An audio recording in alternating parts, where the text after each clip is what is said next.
Hey guys, you're watching Cait Straight Up and I'm Caitlin, and today I'm going to show you how to make a really awesome blue cheese dip.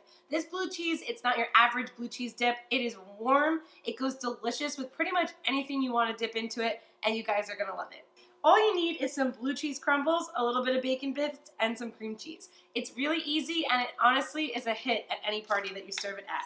So you're going to add one 8-ounce package of cream cheese to a mixing bowl. Then you're just going to pour in your blue cheese crumbles. Mine are stuck at the bottom there, so I'm just going to tip them out.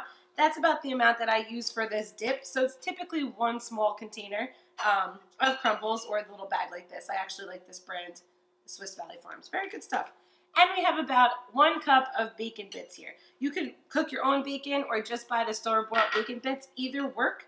I have some real bacon crumbles here. And you're just going to lightly mix it together with your cream cheese and your blue cheese.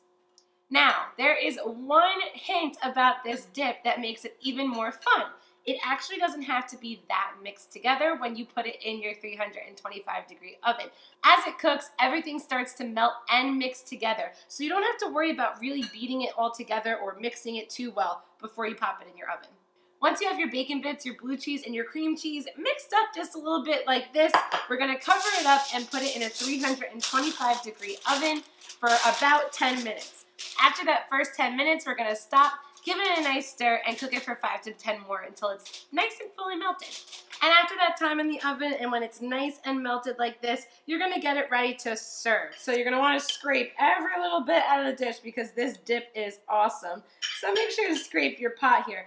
But then you're just going to serve it with whatever you want to. So I have some green apple slices here. At the Super Bowl, I actually served it with my zucchini tater tots. They were awesome. They flew off the shelf. So grab some crackers, grab some apples, whatever you're thinking to dip into this delicious dip. The blue cheese and the bacon and that little bit of cream cheese, it just blends together so nice. You're going to want to keep this as warm as possible because it is just so good hot. You're really going to love it. Make sure to subscribe to Cait Straight Up for more recipes like this one every Tuesday. Find me on Instagram and Twitter as well. Make sure to comment below this video what you're thinking and what you're cooking this weekend. And other than that, guys, I'll see you next time. Thank you for hanging out with me, and I'm going to grab another slice. Bye-bye now. See you next time.